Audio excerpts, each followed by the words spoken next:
से पीछे हो जी, सामने से पीछे मोबाइल।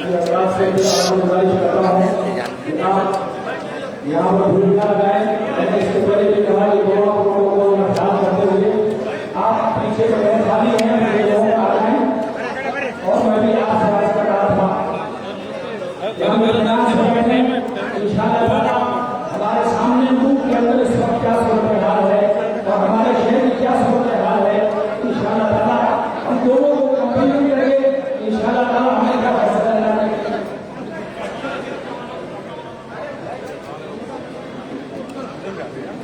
पूरा इधर आ गए तो बस आप और ओ जावेद भाई पीछे आके ले इधर आओ।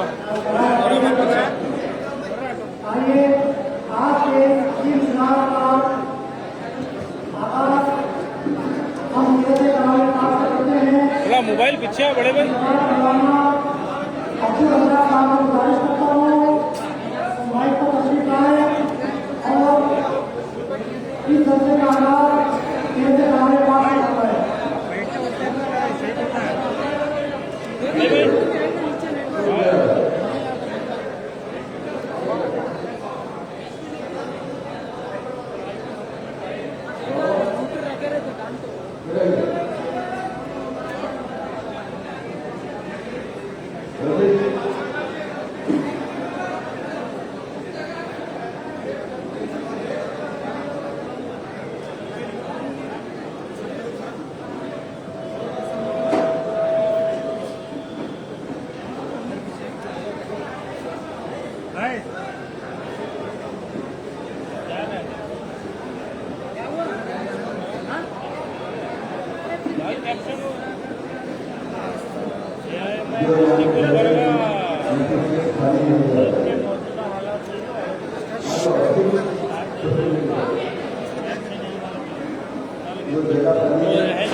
हेलो हेलो थोड़ा सा बड़े भाई यहाँ लाइव कैमरे वो स्टैंड हुआ है बड़े भाई। भैया बड़े भाई आप उठे तो सब उठते सुनो, आप उठे नहीं सब उठते सुनो मेरी बात, ये तो कौन भी नहीं बैठते। कुछ नहीं बता रहा कि थोड़ा मारते हैं।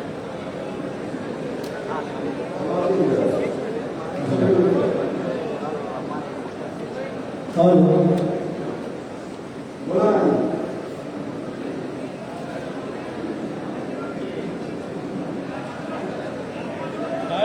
भाई